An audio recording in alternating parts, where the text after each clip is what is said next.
Doubt and suspicion cannot form basis of guilt. Supreme Court acquits man convicted for murdering wife 22 years ago. The court concluded that the courts below seriously erred in convicting the appellant based on incorrect and incomplete appreciation of evidence, resulting in a travesty of justice. The Supreme Court recently acquitted a man who was convicted for murdering his wife almost 22 years ago, after finding that the courts found him guilty on a mere suspicion. Guno Mehto vs. State of Jharkhand, a division bench of Justices B.R. Gavai and Sanjay Karol was of the view that the courts below have convicted the appellant only for the reason that he was lastly seen with his deceased wife.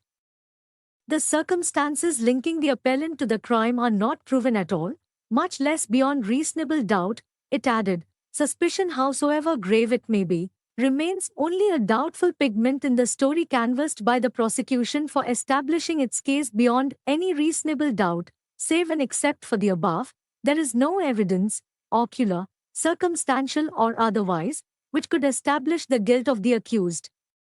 There is no discovery of any fact linking the accused to the crime sought to be proved, much less established by the prosecution beyond reasonable doubt, the judgment said. This, the court said, would explain how the courts below have seriously erred in passing the order of conviction based on incorrect and incomplete appreciation of evidence. The court was hearing an appeal challenging a 2004 Jharkhand High Court judgment affirming the conviction and life sentence of the accused appellant by the trial court. The appellant's wife was found murdered almost 35 years ago, in August 1988. Her body was found in the well of the village. The prosecution alleged that the accused had committed the murder of his wife and thereafter dumped her dead body in the well of the village with an intent to cause disappearance of evidence. It was alleged that the accused later approached the police with unclean hands by fabricating a false story that his wife was missing. During the trial, the prosecution examined as far as 10 witnesses. However, the investigating officer was not examined. The trial court sentenced the appellant to life imprisonment under Section 302 of the Indian Penal Code 1860, IPC, and 2 years rigorous imprisonment in relation to the offence under Section 201 IPC, causing disappearance of evidence of offence.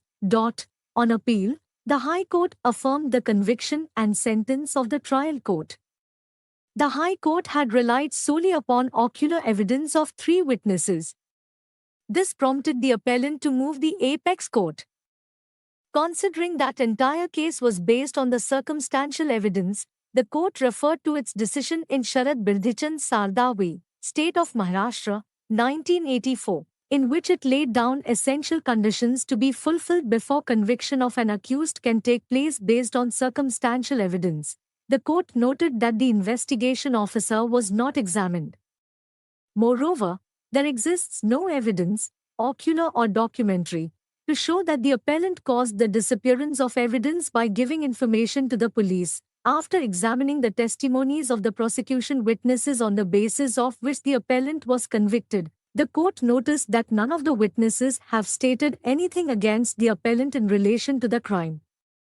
The court also noted that no case of ill-treatment of the deceased was ever registered against the appellant. Thus, the case of the prosecution stands unproven as the circumstances linking the accused to the crime are not proven at all, the bench held.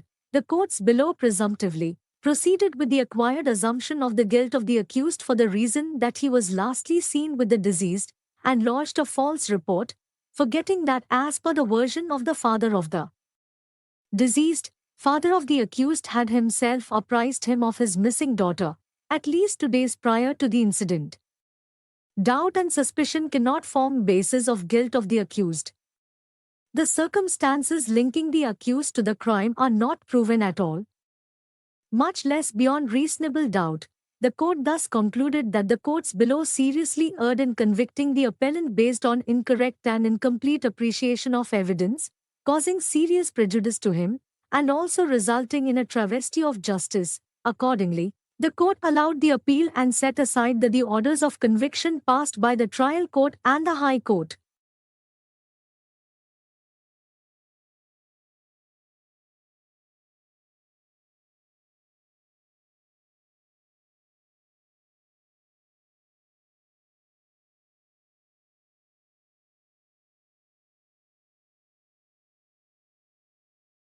Stay tuned for more legal updates.